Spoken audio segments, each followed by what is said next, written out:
there's still a little in there again. I'm getting bad at this. Oh man, I'm not clearing the bong. What's happening? Welcome to Thoughts Off the Stem.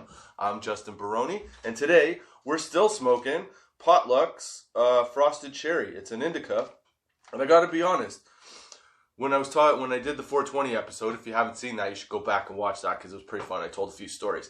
I'm going to continue telling some stories but this today also has weed facts and do for real facts. Because one, I wanted to give you just a couple little snippets about weed, and then I wanted to give you if you've been following the podcast, you know that I talked about 6 foot 250 pound penguins. And I've talked about giant turtles. So I found some other, like megafauna, I think is what it's called, from around the same time period. So I'm going to tell you about 3 of those guys, and these dudes were bad. They were huge. So that's going to happen in this episode, but I also wanted to keep telling you some stories. So I stuck with the indica because it gets me creative, apparently, in the storytelling process. Again, it is only 18.3%. But like I said, it's a weird one. Some days it hits me hard. Some days it doesn't hit me at all. I haven't smoked today because I'm trying to get to the bottom of this situation with this thing. It's in the bong. Again, Frosted Cherry by Potluck. It's in the bong and in the joint with our glass tips. And then from the weekend, which I mentioned in the 420 episode, I had some hash with shatter in this. It's a solid hit, my friend. If you want a hello, how you doing? Get yourself a Yokan pen, put some hash in it, and put a little bit of shatter in there. Dude, it's so good. Look at these clouds. This I put in here last Saturday. It's now Friday. It's a week later. I've been smoking it off and on all week.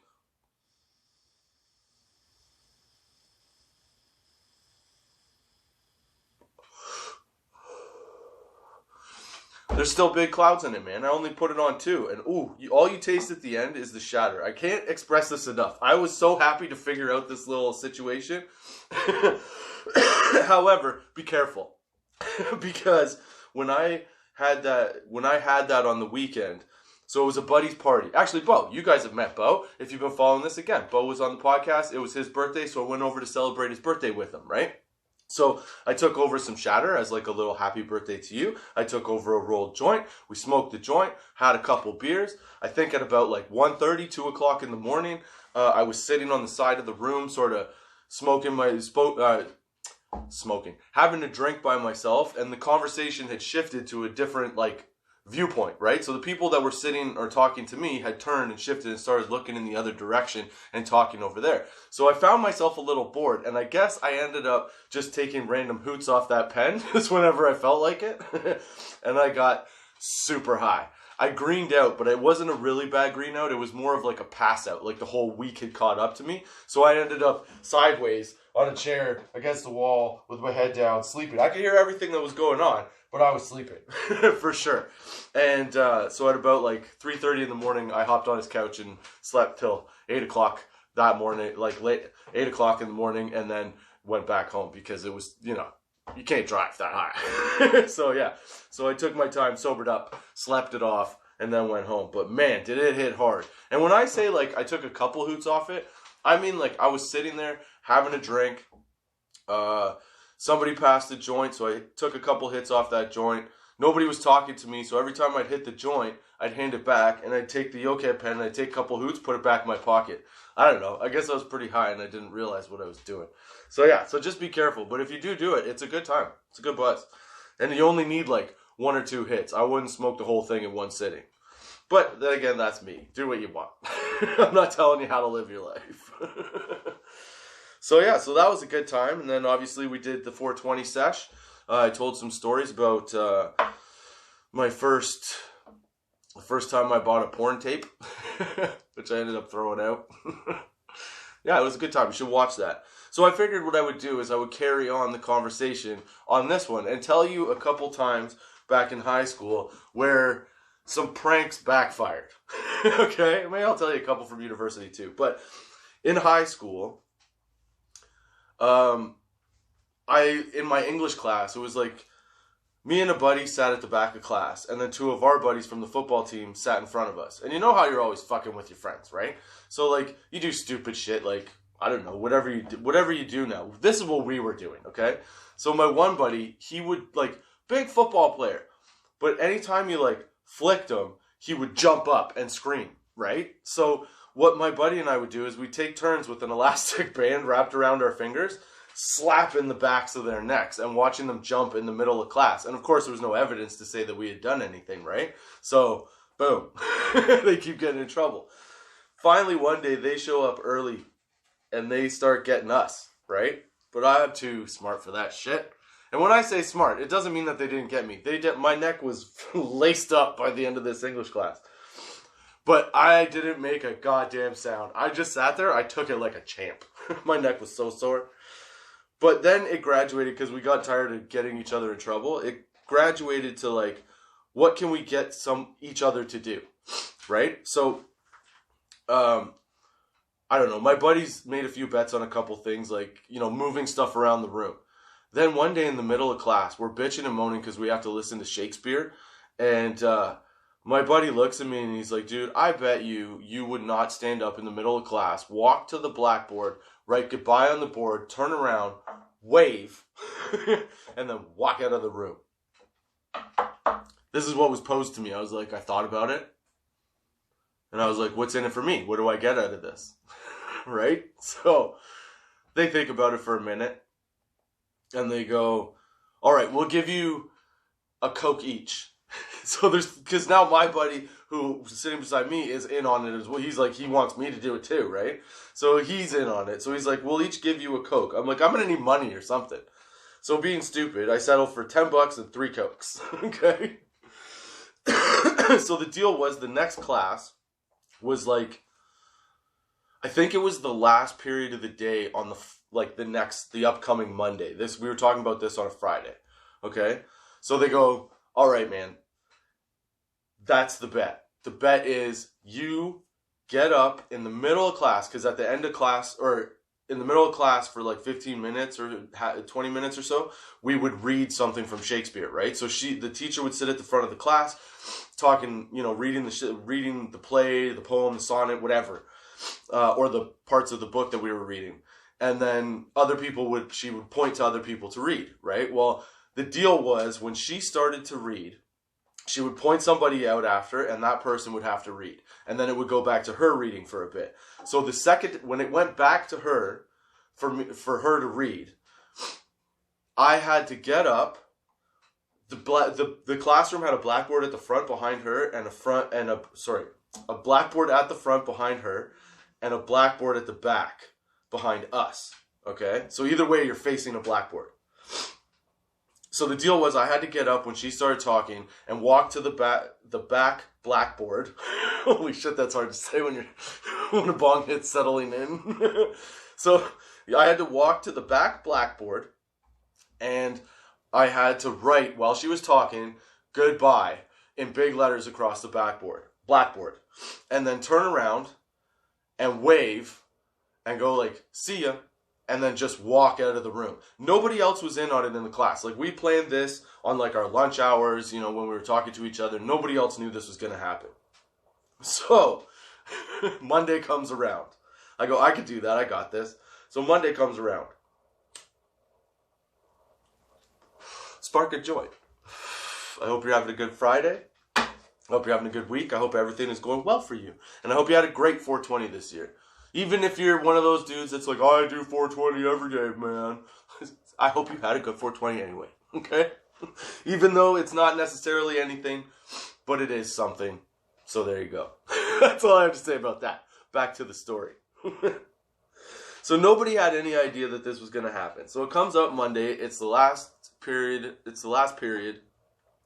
We all sit down, and all the guys look at me, and they're like, all right, today's the day, you gotta do it. I was like, today? Okay, fine. So I'm down to do it, right? I go, all right, show me the Cokes and the $10. Motherfuckers didn't bring shit. Yeah. They were just like, oh yeah, we'll get you later. Well, I gotta get something out of this because, like, hopefully it's gonna be funny. But at the same time, what if it's not? I need something, right?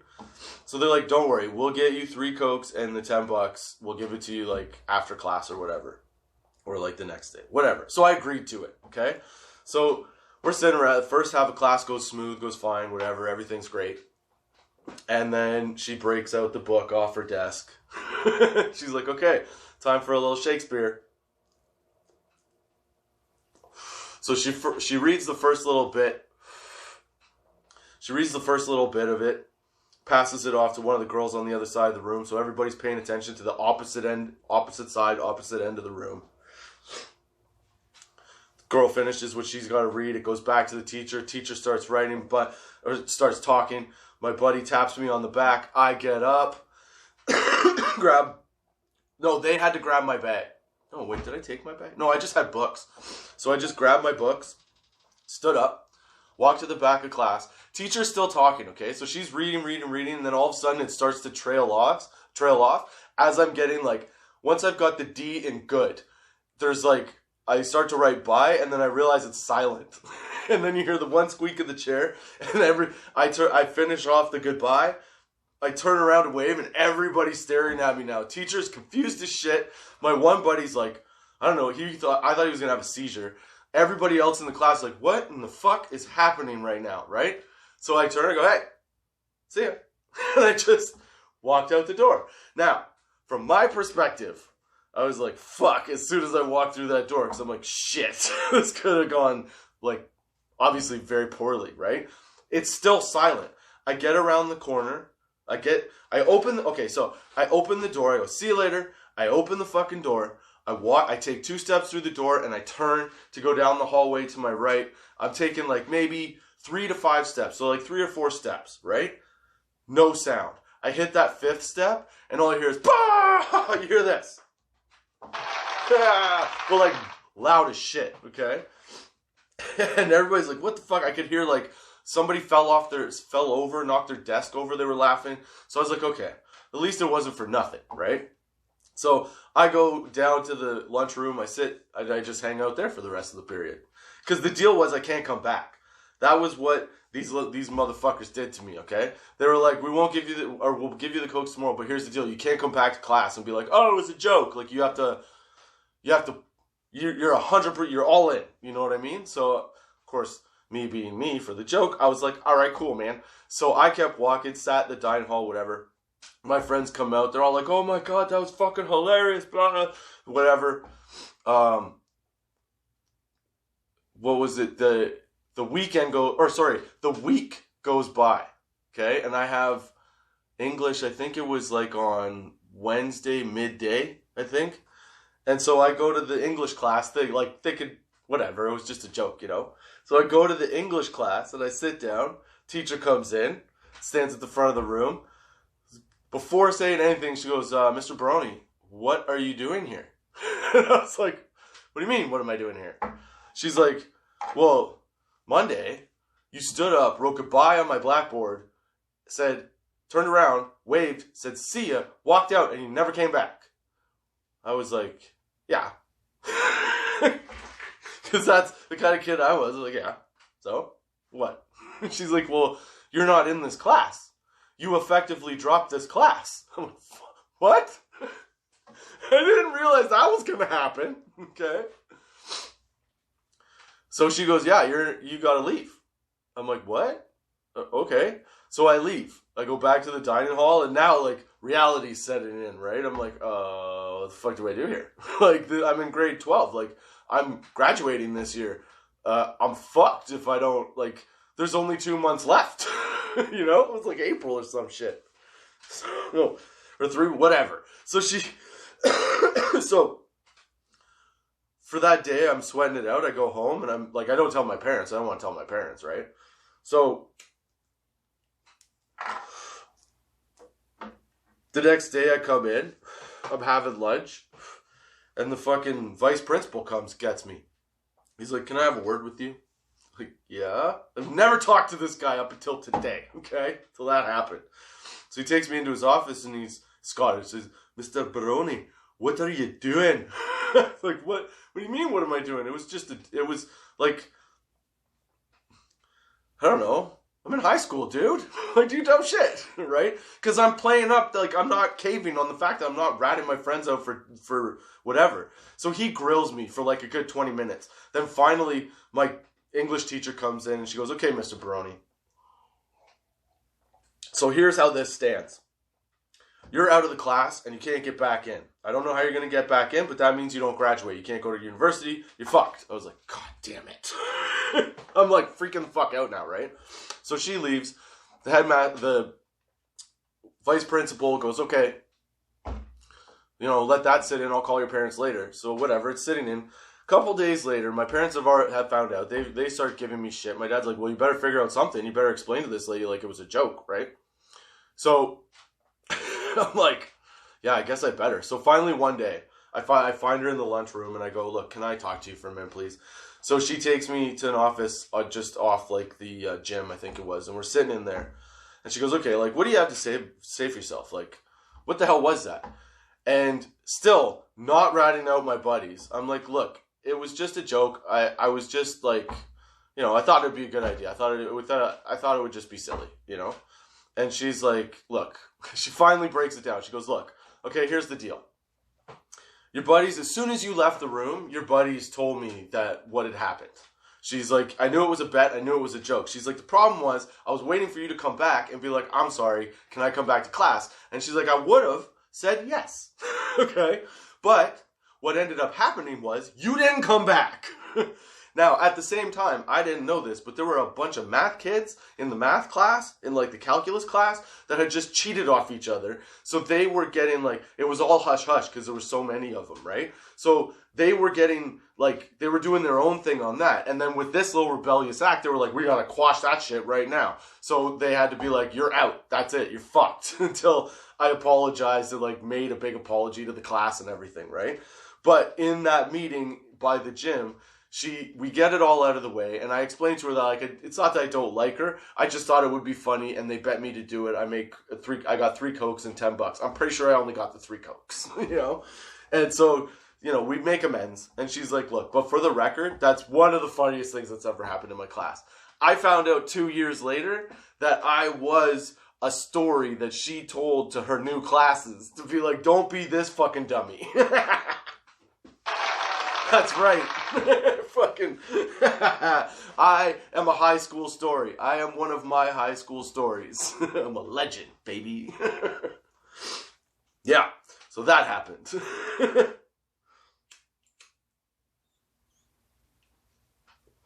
So the result was that we squared it all away. She told me that she actually thought it was a pretty funny thing, but she had to punish me because of what was happening in the math department with all these people cheating and stuff. And so she was like, I had to make an example of you, otherwise people would just be doing dumb shit all day like that. And I was like, fine, fair enough. And I got back into her class. I think I had to do detention and write like a bunch of detention. Like I didn't go anywhere for a month, And then I'm pretty sure I had to write an essay on why being an idiot's not good. Yeah, it was pretty bad.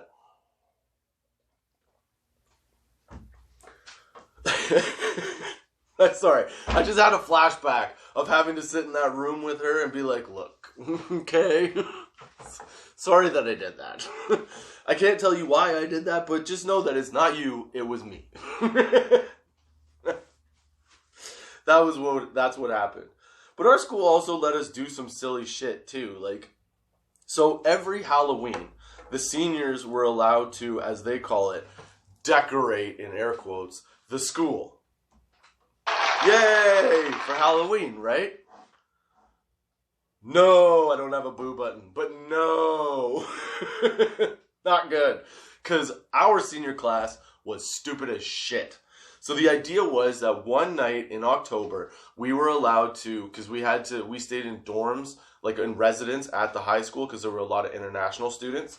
So for your last year, you had to stay there. So we were living in the dorms. They allowed you one night to go out past midnight and do whatever you were going to do, and they wouldn't, like, they turn a blind eye to you sort of like putting jack-o'-lanterns and pumpkins and like decorations and shit around the school, right?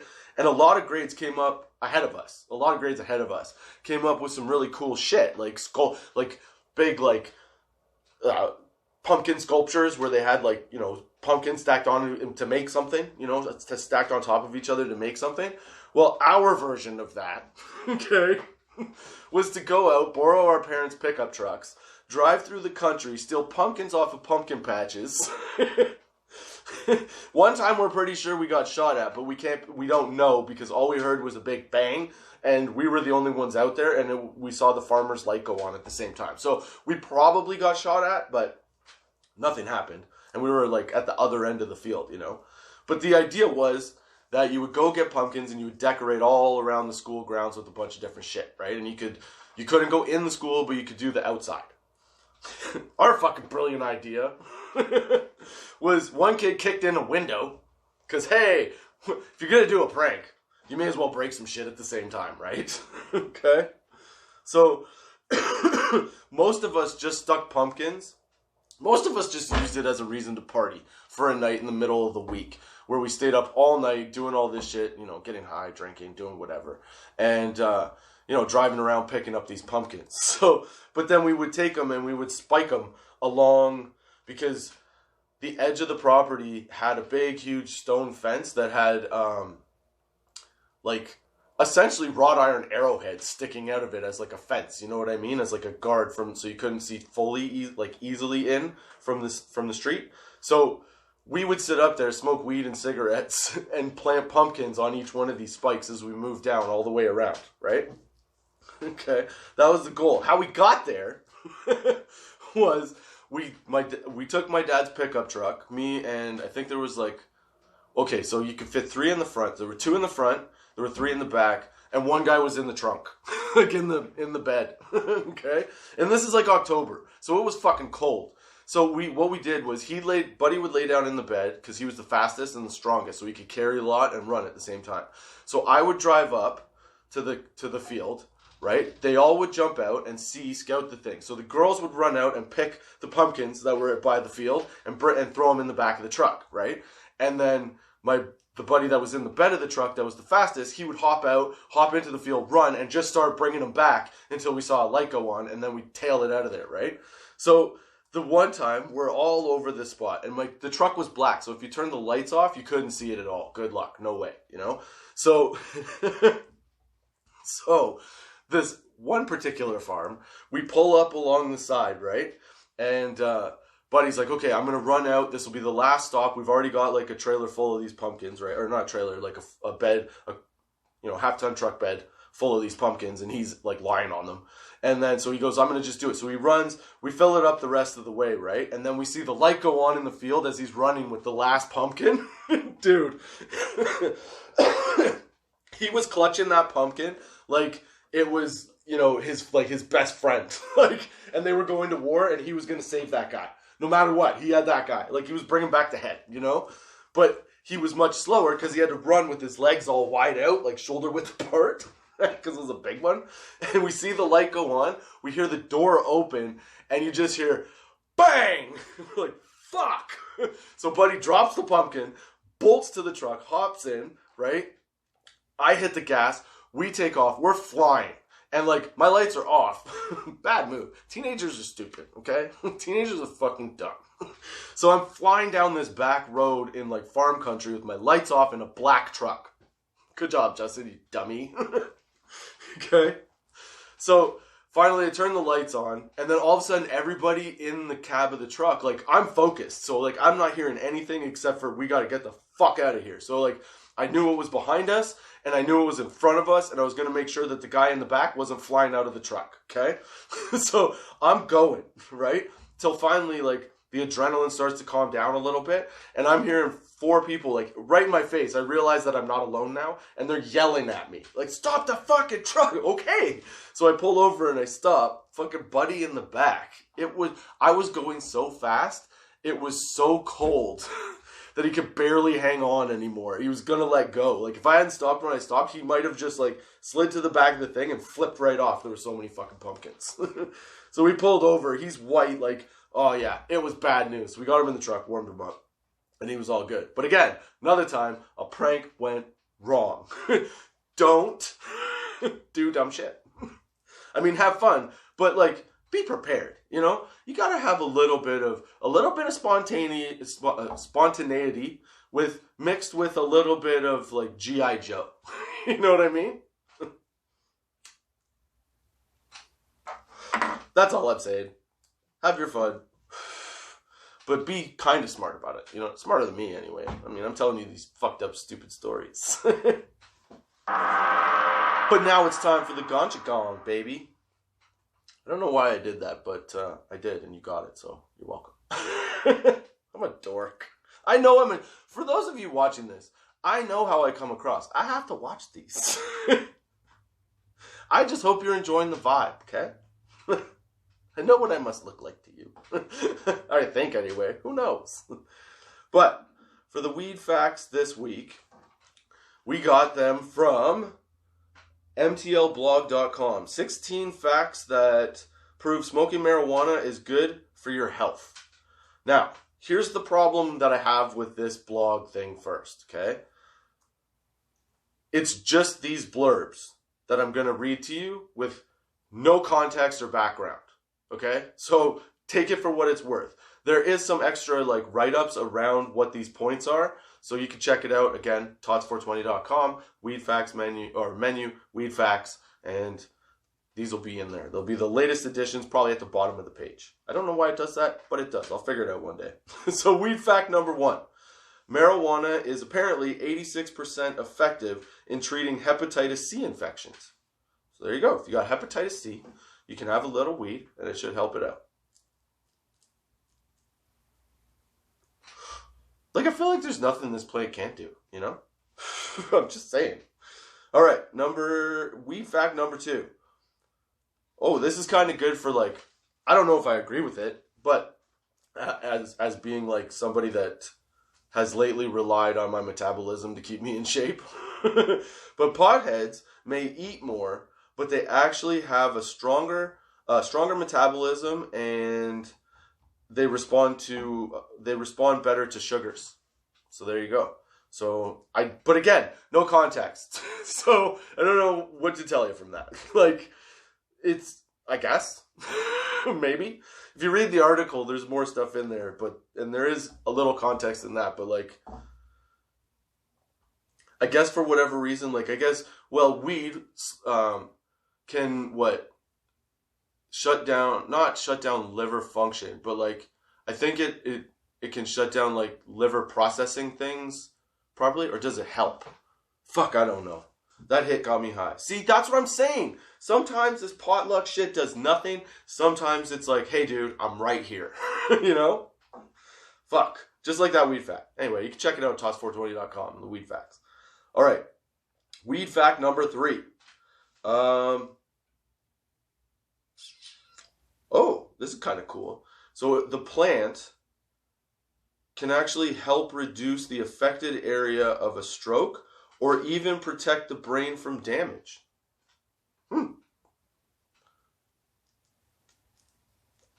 I guess that's why like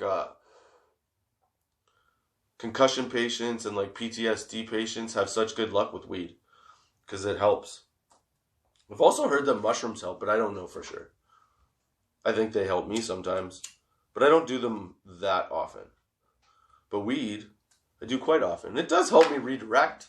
Do you find that? Random question of the day. Yeah. But that's pretty good to know, because like hopefully that means that as we discover more of these like essential oils and stuff like that, then we what the fuck did I just say? See what this weed sidetracks me so fucking easily, dude. But then other times it's like, I don't really want to be bothered. You know what this is? This is the lazy couch surfing guy of weed. Sometimes he's all about it. Sometimes he's all about the hang. Other times he's all like, nah, I'm just going to lie on my couch and do nothing. You know what I mean? He's not always at the party when he's at the party. See? You feel me? Okay, what was I saying? I was saying that it is pretty cool that there are essential oils, and the more that we discover are seeming to, like, the The medical benefits, as we discover more of these things within the plant, are taking us in a direction. Fuck, I'm high. This is babble moment number 1. I think you know what I'm trying to say. Every time we discover some new essential oil in the plant, we discover some new health benefit. Did it. I fucking got there. Holy shit. I felt as bad as you probably did watching that. Oh my god. What the fuck happened to you, man? Weed, dude. That's what happened to me. Yeah, so it's good to see that, and I like, obviously, because, you know, it's so easy to catch head trauma as well. Like nowadays, I've watched my kids wrestle. My son took a header into a door like years and years ago, and that worried me. You know, stuff like that. So like, it's really good to know that something natural can help a multitude of conditions, and potentially in a less aggressive and harmful way than like pills do. You know what I mean? Yeah. That's my ganja gong 2 cents. I hope you enjoyed it. But yeah, those facts, I don't know. I just kind of liked them because I didn't know the 86% one, and I didn't realize that it actually helps, it affects the brain like that, especially after strokes and stuff. So that was pretty cool to find out. And now, since I was telling you before, so you know how I've been like enthralled with these gigantic animals. We had the fucking beaver from last week that was 7 feet long, lived supposedly only in like Ontario and a couple other places, but then ended up, we found out, lived down the whole fucking eastern seaboard. Okay. And then a couple episodes before that, we had the 6 foot, 250 pound penguin, dude. That shit blew my mind. Blew my fucking mind. So in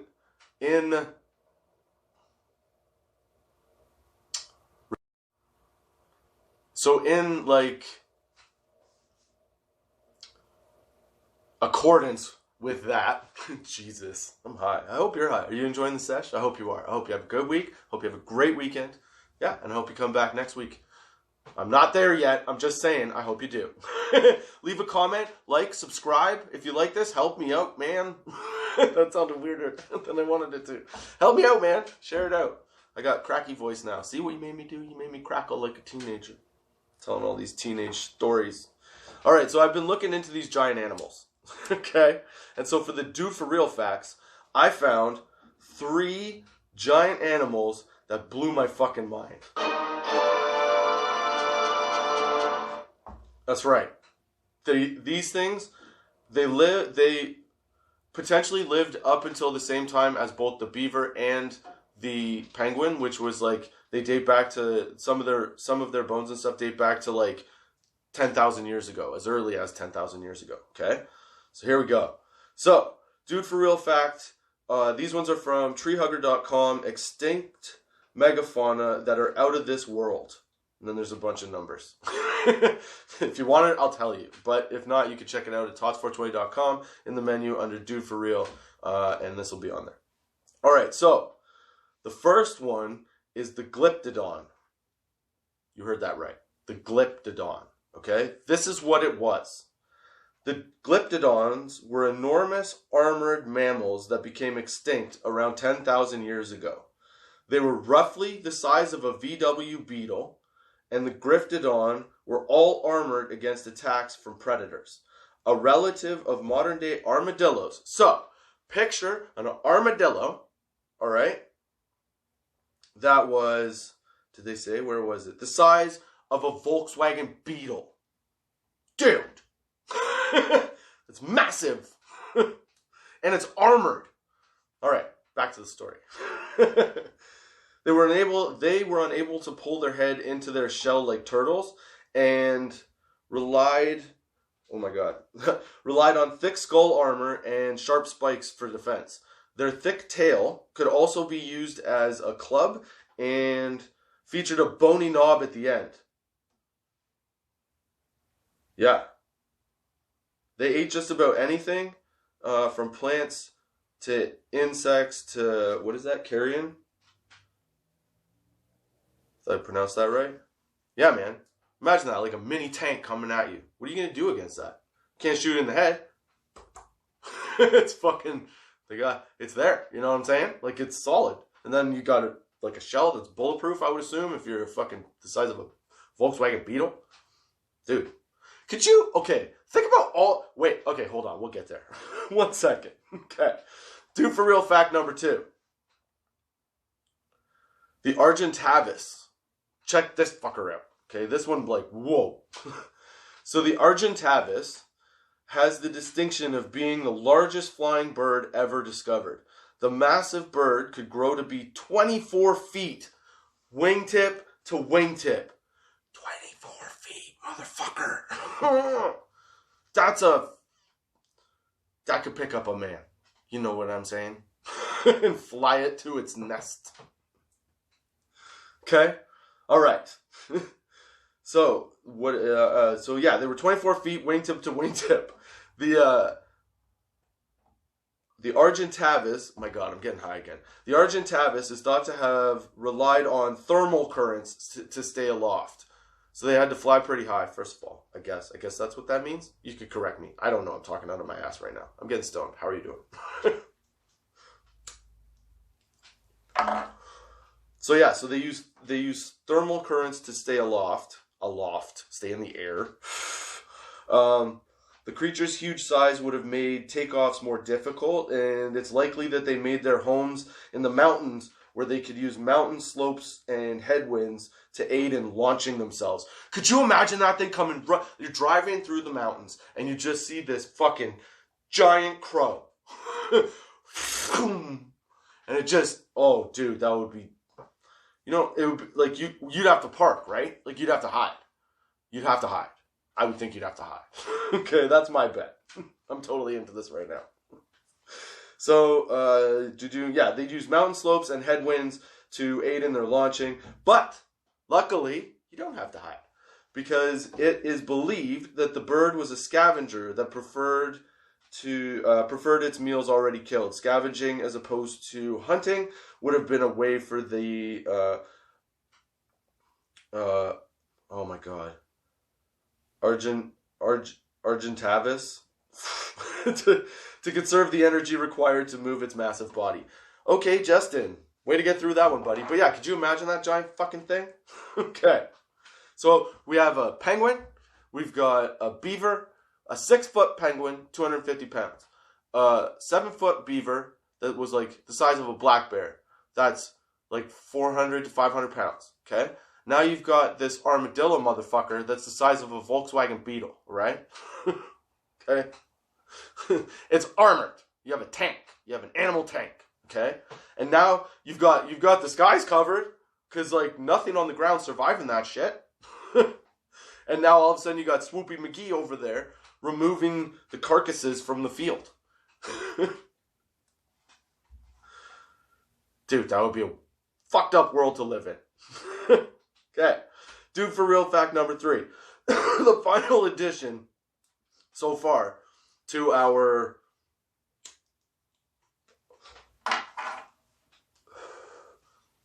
monstrous ancestral everyday animals. The ground sloth. Bum, bum, bum. Now, you would not probably find this very intimidating since sloths are very slow and supposedly lazy. But remember, they have giant claws to climb trees, so like clunk, clunk, clunk, clunk. Now, take this. This is the giant sloth, all right? Or sorry, the ground sloth. The ground sloth is one of the few land mammals that could give the, oh shit, I'm not going to pronounce this right, Paraceratherium, that could give the Paraceratherium a run for their money, weighing up to, I don't know what that means. I hope someone out there does. I'm sure it is something. Okay? Fuck. All right. They could give them a run for the money. Weighing up to 9,000 pounds, the ground sloth, and stretching 20 feet in length, the ground sloth ambled around the woodlands and grasslands of South America as recently as 10,000 years ago. Supporting itself by eating grasses, shrubs, and leaves, the ground sloth had the misfortune of overlapping with humanity's reign and was likely hunted to extinction as we trickled down from North America. Because ground-dwelling sloths had no previous experience with human predators. They put in the quotes. Okay? They likely would have been easy prey for prehistoric hunters. Sloth would feed a lot of shit. That could take care of some meat for months. All right, so that's our fucking animal army now. Our animal army is building. 6-foot penguin. We got what was after the 6-foot penguin? The 7-foot beaver. Now we have our glyptodon, which is basically an armadillo that's a tank. And it is the size of a Volkswagen Beetle. We have the Argentavis. Oh my god. I'm high. I can't read that word anymore. Anyway, the one that was the bird that was discovered, it was 24 feet wingtip to wingtip. We got the skies covered, and now we got the sloth. The roadblock. the 20-foot, 9,000-pound roadblock. You need a fucking bulldozer to move that motherfucker. So that's what we're building now. We're building a giant we're building a giant animal army from, I guess it's prehistoric, right? Yep. That's all I have to say about that. Those are my thoughts for this week. I want to thank you guys for joining me again, Justin Barone, on your Friday at 4:20 p.m. to start it off right, even though this is the end of the episode. You started it off right already. I switched it up. Those are my thoughts off the stem for this week. I hope you enjoyed the Do For Real facts. I hope you liked the weed facts, even though they had absolutely no substance this time, unfortunately. And yeah, hopefully you come back. Hopefully you check out tots420.com. That's where you can check out the weed facts and the Do For Real facts in the menu. You can also check out the Tots420 shop. The link's in the menu. Pick up a hoodie, hat. There's new stuff coming out. Subscribe, like, leave a comment, do all that fun stuff. Share it with your friends, and you can follow me anywhere on Instagram at Instagram Thoughts Off the Stem, Twitter at Tots420. Where else? What else can I think of? Facebook Thoughts Off the Stem. I'm on TikTok now. You can follow me on TikTok. Again, at Thoughts Off the Stem. Yeah. So those are my thoughts off the stem. Thank you for joining me. Till next time. Keep your lids low, baby.